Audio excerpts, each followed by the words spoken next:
Good afternoon, everyone. Thank you for joining us for this important webinar. I want to thank Nori Goldsmith for suggesting this to begin with, and for Dr. Harry Haratunian for joining us. Both of them have a lot of information to share with all of you, and I think that you may gain information, first of all, that you didn't know to begin with, but also you may hear about things that you thought in a much different way that I think can be extremely helpful. As I think all of you know, Nori is a former caregiver, like most of you on here, who, with her husband, made the decision to donate her husband's brain. So she's going to speak first on what that process was like from a personal perspective. And then Dr. Haratunian, also known as Dr. Harry, will tell you how it is from the science and medical perspective. And then please know that there will be a Q&A afterwards. So I'm asking everyone who didn't already mute to mute, but I think you will mostly are. And I hear something on here. Without further ado, yes, everybody's on mute now. Nori, thank you so much for joining us, for sharing all the information that you have. Take your time, explain it, because I know you were a former caregiver like most everyone on here, and I know they're eager to hear what you have to share. Thank you. Hi, my name is Nori Goldsmith. My husband, Lenny Blum, was diagnosed with dementia in 2016. And a couple of months later, we went to a different neurologist, and she said he had Lewy body dementia with Parkinsonian symptoms. Okay. And I have to say, without that diagnosis, I would not have found the Lewy body dementia resource center, which I am forever grateful to. The support group was unbelievable, as I'm sure you've all found, practically, emotionally, in every way. I don't know how I would have survived the journey without that. And of course, without Norma, who I think you all agree we can't say enough about. Like almost everyone else who's a caregiver and followed the journey, my husband started out pretty much okay. He was losing executive function, and that was about the only sign he had. And he had some Parkinsonian symptoms also. His handwriting was small, and he had a slight tremor. He retired, but in the beginning he was doing very well, and seemed to be very slow moving. He still had his memory long term and short term.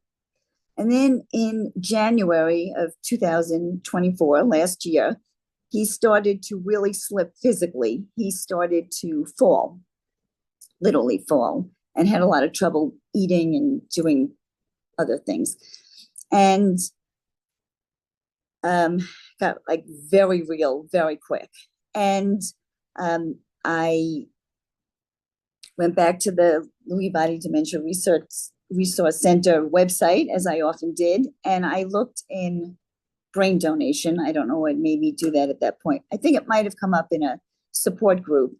And I looked through, and I found out some information, and I approached Lenny with the topic. We've all been in my family organ donors on our license for whatever, heart, liver, lungs, kidneys, and I approached Lenny with the idea of donating his brain. And at first he was a little resistant. He thought it was creepy. And he said, no, I don't mind. I said, but you're an organ donor. And he said, I know, but that would go to save a life. And this would just be for research, and there would be people going through my brain parts. It did not appeal to him. And then I tried a different approach, and I said, but maybe they could find out all sorts of things about you, like why you can't load the dishwasher, but you can fix a toilet, or you can do a tax projection, but you can't let me know, when you're running out of your inventory of mixed nuts. Like we we said, maybe they can find things out about your brain. And he was still a little hesitant. And then I appealed to his love of the Tuesday Science Times section. That was his absolute favorite section of the New York Times. And I said, your favorite section is to read about medical breakthroughs. And I said, where do you think those come from? They come from people doing research, and you have a chance to be a part of that. And who knows, maybe a pharmaceutical stock that you invested in will get a big increase in stock value from that. Well, that really appealed to him. And he said, you're right, I do really like the Science Times. So, okay. And I took that as an okay and did not revisit it. I have to be honest. But once he said, okay, I then reached out, went on the website. I reached out and I got an email. I pre-registered online at one of the organizations, and I got an email back immediately with contact information for the NIH Brain and Tissue Repository at Mount Sinai called the NBTR. So I reached out to them, and I heard back again immediately from a man named Maxwell.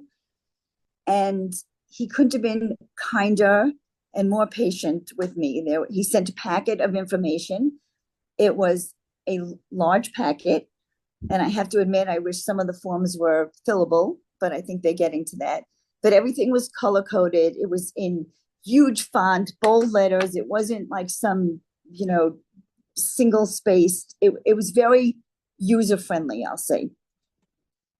And Maxwell virtually held my hand, helped me fill out. I printed it, filled out the papers I could in advance, scanned them back to him. So we were pre-registered.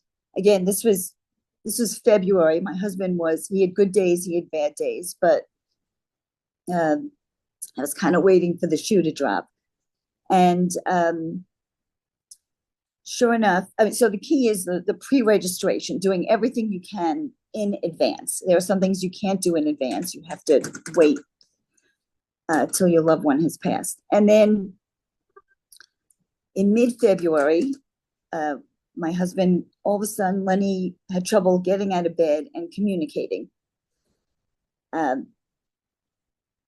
So did what he could to communicate with him, feed him, typical caregiver, to walk with him. And then a few days after that, he lost his ability to communicate and to really move, which point my kids came in. And I had reached out to Maxwell earlier, I think, that he was having some difficulties. And at that point, we needed in-house hospice care. And they came. He was in our living room. He rallied one day and ate and drank, but basically 12 days after that day when he had trouble getting out of bed, he passed away. That was March 3rd of 2024. So when you work with in-house hospice, they tell you what to do. I had called them immediately. I had called Maxwell also right after that. And so you have to go through the logistics. In-house hospice comes and they pronounce. And then instead of calling the funeral home, which also I had prearranged everything with, the NBTR person came to the house, and his name was Ralph. And again, I'm going to get choked up at his kindness. He was unbelievable. And our dog was at the side of the bed, hadn't left Lenny for 12 days. And he was so kind, even to our dog Belle and our kids. He let us say goodbye and explained the process, that he was going to take Lenny to the hospital. He would not leave Lenny's side. He would wait outside the operating room. And then he would take Lenny to the funeral home right after that. He kept in touch with us the entire time when the procedure was done, when he brought Lenny to the funeral home in Yonkers. And then the funeral home took over. So for us, that part of it was totally seamless. And not only that, there are some brain organizations that charge for the donation. I don't really understand. The NBTR did not only didn't they charge, but as it turned out, because they brought Lenny to the funeral home, we ended up saving quite a bit of money because the funeral home didn't have to come and bring and pick up Lenny.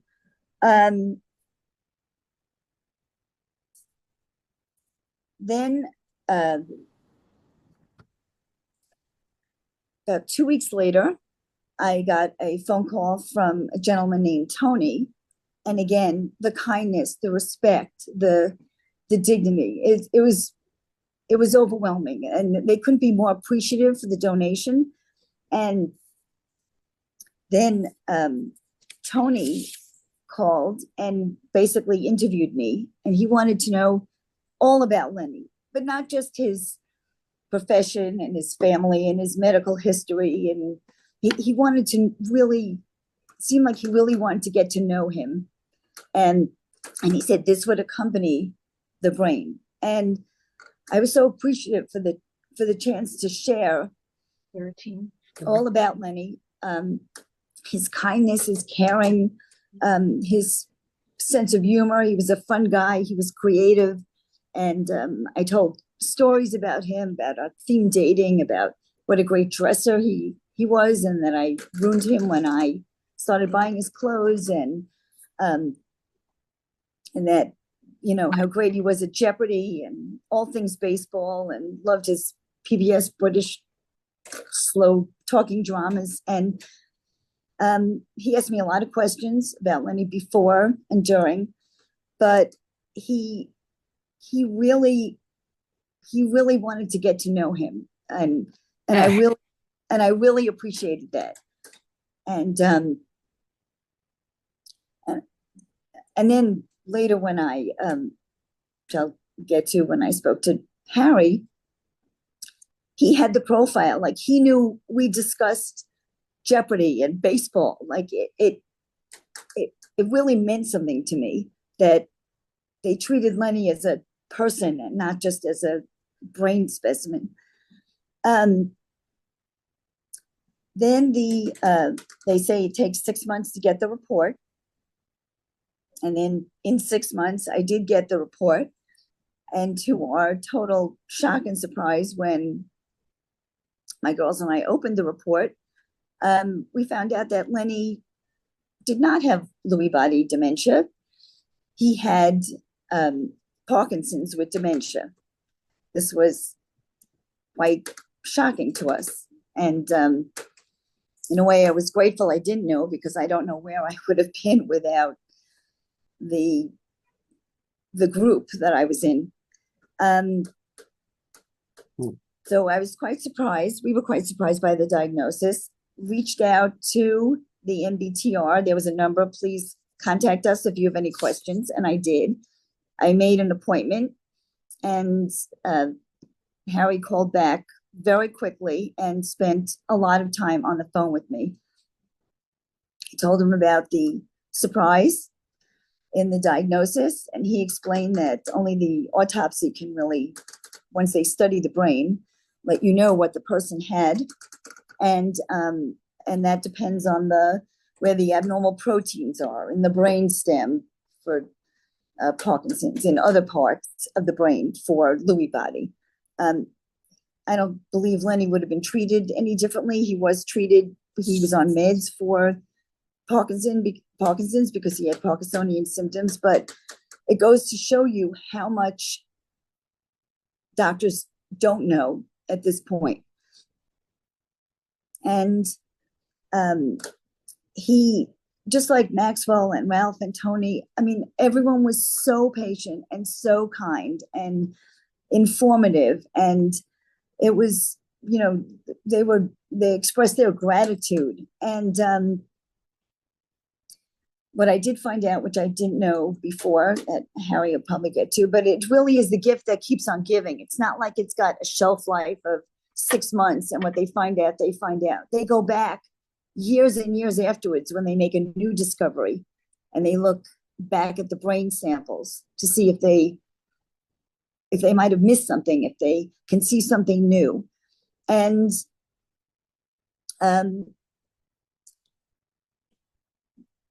our goal was to just make something good come out of something so incredibly painful and horrible. It was just such a tremendous loss, and we miss Lenny so much. He was robbed, we were robbed, but we feel like that they're going to, treat his brain with the respect and dignity that it deserves. And it's just something my family is very, very appreciative of. So that's our journey.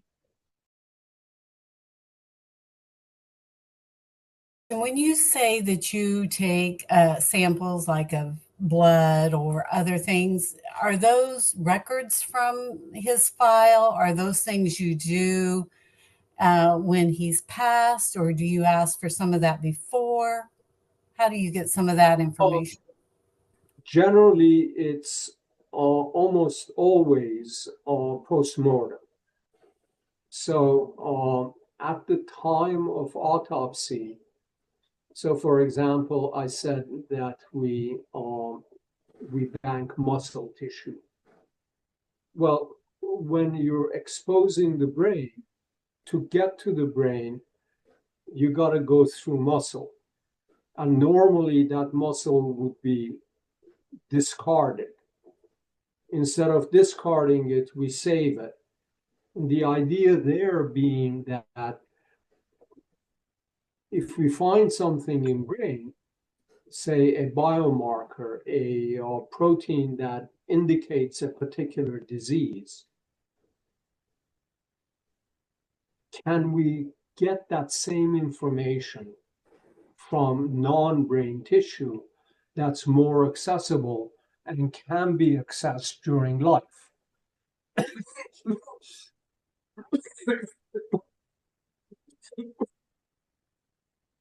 So the same applies to why we collect blood, why we collect CSF, why we collect muscle or skin.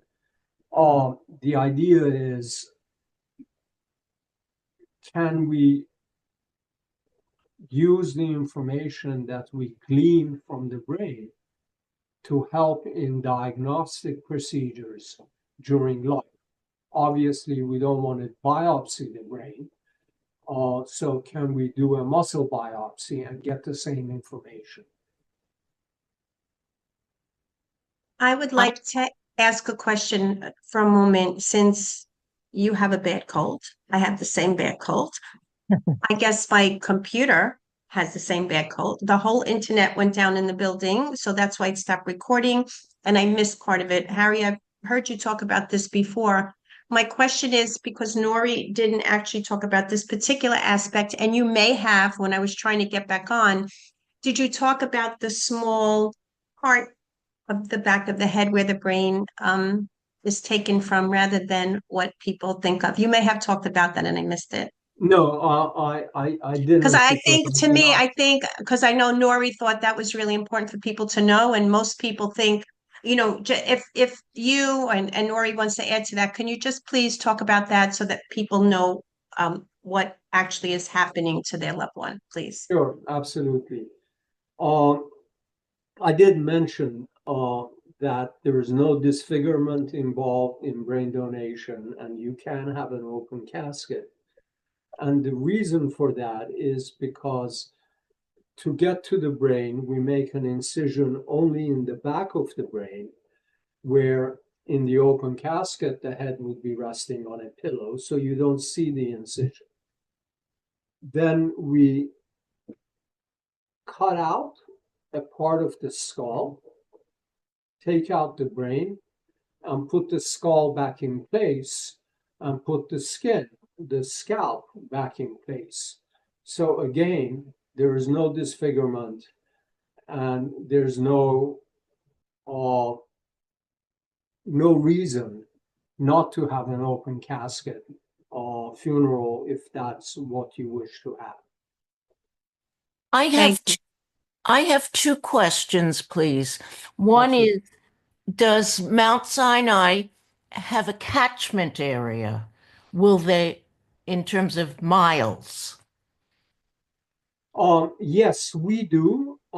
We generally, our catchment area is about a 90-mile radius of Mount Sinai.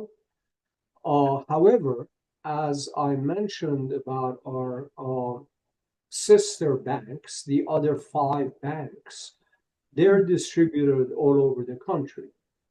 So we have Harvard and Pittsburgh and Maryland and Miami and Los Angeles. So essentially, if somebody wants to donate, but the donor is outside of our catchment area, then we can refer you to one of our sister banks who covers a different catchment area and can help with that. Okay, the second question I have is that my husband and I are already enlisted and sign up to donate our bodies to Mount Sinai Medical School. Uh-huh. If we wish to have the brain go to your project, do we have to fill out additional forms or do we do anything like that? Yes, you do need to fill out a specific consent for brain, but it's actually more problematic than that, in the sense that when you donate the whole body to Mount Sinai or any other medical school, they don't want the brain touched because that interferes with long-term embalming. And for medical teaching purposes, they need much heavier embalming than what is usually done, because the cadaver is essentially worked on by medical students for days on end. So it almost becomes an either or. Either you donate the entire body for medical teaching purposes and forego donating the brain, or you donate the brain and forego the body donation. That's just the way the physics of it works. Thank you.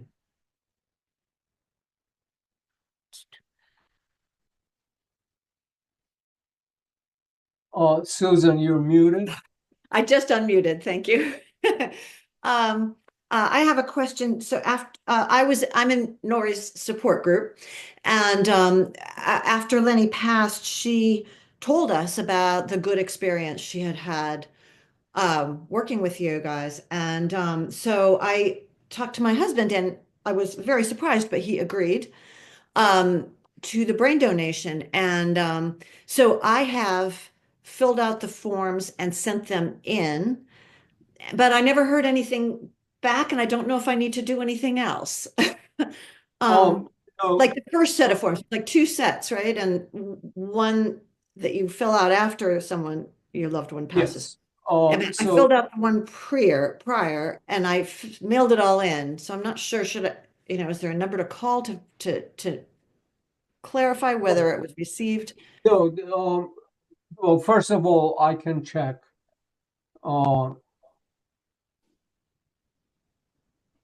we can be in touch later, or if Yeah, you just, but And they're the short. bottom line is that you don't need to do anything more. okay, Usually we send out a reminder about a year after somebody registers with us, just to say, hey, you registered with us. Are you still interested? Because people can change their mind, right? You can decide that you don't want to donate. So we want to know about that. We want to know if your contact information has changed. So we do reach out yearly. And yes, there are two sets of forms, but the postmortem form is much simpler than Nori's experience in that it's a single form and it's a DocuSign consent. So Postmortem. it's consent to donate. And for our purposes, it's only really valid, a donation is only valid when we have a consent postmortem from the next of kin. So your registration with us declares your intent, but not the actual consent. okay, So once we're notified of death, we reach out as soon as we possibly can and ask for a postmortem consent, which then makes it legal in the eyes of New York State. okay. Can I just say my experience? I lost my husband 7.5 months ago, and he was a brain donor. I live in Florida, and it was through the University of Miami. We filled out all the forms before, and when my husband passed, we had to call hospice, and hospice had to first declare him that he had passed away, and then we had previously made out all the forms and everything that the University of Miami had. They were called and they were here in no time. We had made pre-arrangements with the funeral home, and he was taken there, and that's where the procedure was done. And he was subsequently, it was done very fast. He was flown up to New York because that's where the funeral was. And when I had seen him, he looked beautiful. You could not tell anything. And here we are. I'm still waiting for the report because the University of Miami encompasses the whole Southeast, gets patients as opposed to a 90-mile radius. And you're waiting for the report. We were just in touch with them yesterday, and there's ironically a backup because it encompasses so many states. Thank you for that, Carol. Excuse me? It's not just the workload in doing the essentially neuropathology workup, but believe it or not, the biggest impediment for us in terms of timing is getting medical records. It's like pulling teeth once somebody has died, because essentially the providers, whether they're hospitals or physicians, private physicians, don't have a vested interest anymore. Right.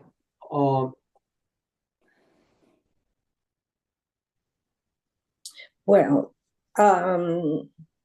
it's like I said, it was from the University of Miami, and my husband's Dr. Galvin was from the hospital. So I'm sure all those neurologic records would have been available. As far as any of the other medical issues, I don't know. Yeah, well, Miami and Bill Scott, who would have been the director of the Miami Bank at the time of your donation, they're very competent, a very good group.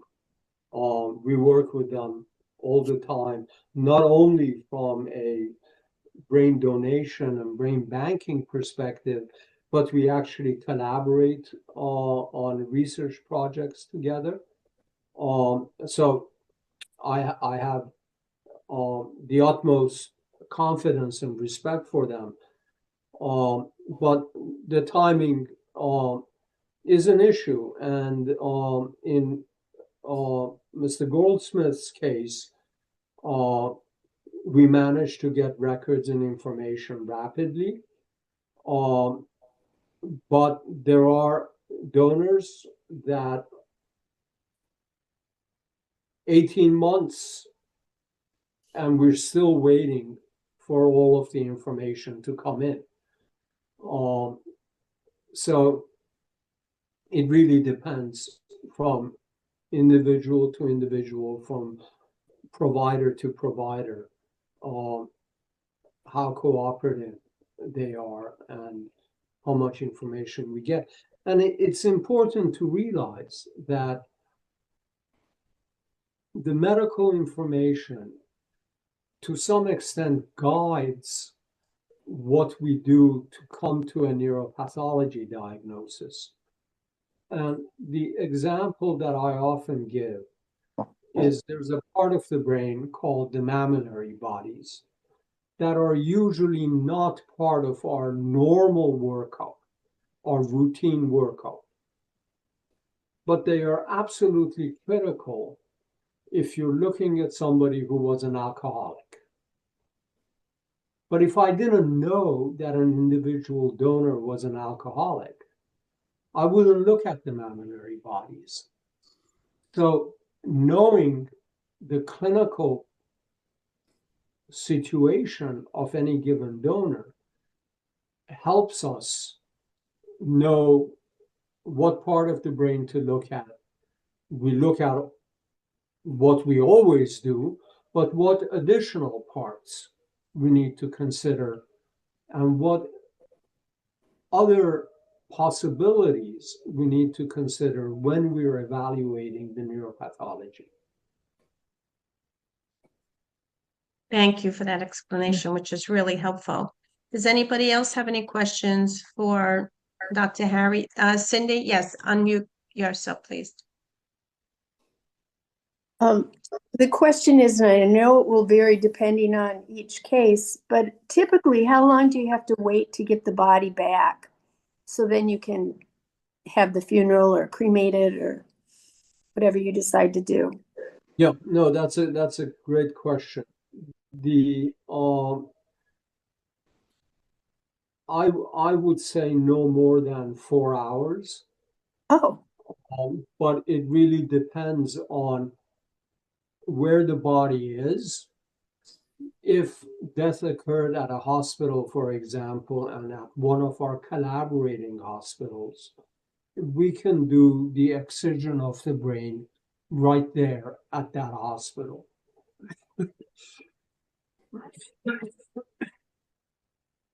Excuse me. But if death has occurred at home, for example, or at a hospital where they don't have the facilities to allow us to do the extraction, then we have to transport the body to our facility, do the extraction, and transport it back to wherever the family wishes for it to go. The actual excision of the brain from start to finish doesn't take any more than an hour and 15 minutes. It's the transportation that adds time to it. Thank you for that. Yeah, so Cindy, please know it's definitely, it is the same day. It's just the number of hours. Okay, okay, yeah, Mhm. when we're by Mayo, so that's who we go to, is Mayo, Rochester, Minnesota, so I would Yeah. think they would do it. Yeah, they all do. Thank you. Thank you for asking that. Anybody else have a question for Harry or Nori? Did you have a question? Hello. I think, wait, Yes. I just want to wait. I think, did Stu have a question? I'm Yeah. sorry, Yeah. 1 second, Vicky. That's okay. Okay. Yeah, so when I looked at the information with Mayo, it seemed to say if you have a number of where you've had a stroke or other diseases that may disqualify as to what they want for a donated body. Second would be, I want to make sure that Mayo would be a good place to go. And so would Mayo also look for brain diseases in that I've been identified with Lewy body with Parkinson's? So would they be looking for that, or would they use it for other uses? No, Mayo, first of all, is a very good place. Ron Peterson at Mayo is a world-renowned neurodegeneration expert. So no question that Mayo is a very competent, very good place to go. Okay, However, their brain research program is very much focused on specific diseases. And if there's a stroke, for example, that complicates life and there is. for investigating that particular disease.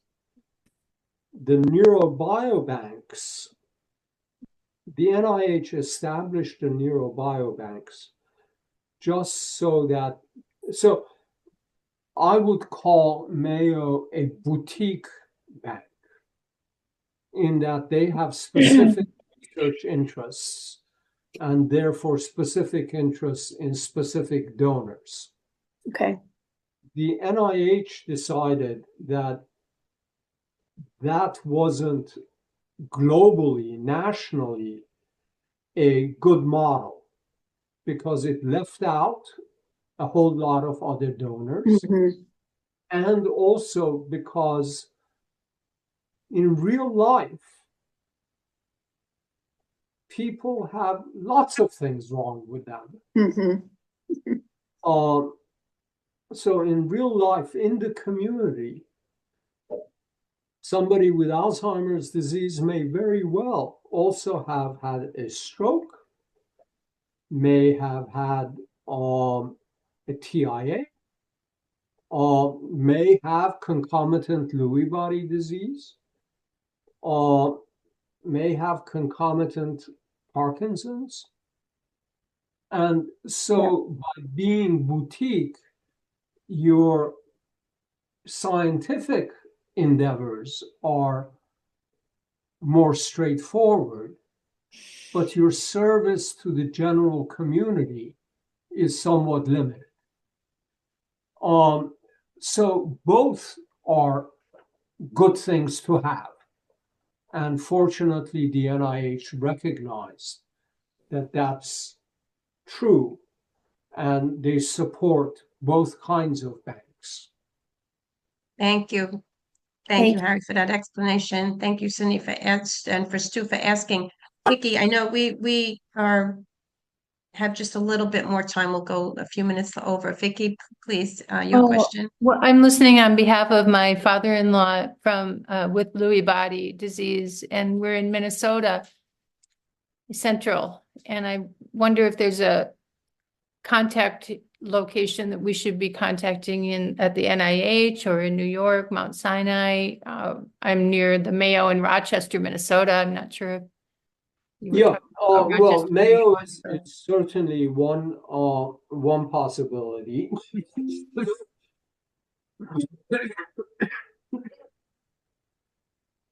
The other possibility and maybe a better starting point is the Brain Donor Project.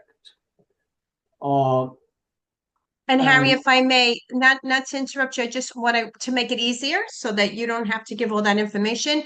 On our website, which I'll put in the chat, the easiest for everyone to know, lbdny.org. Again, lbdny.org.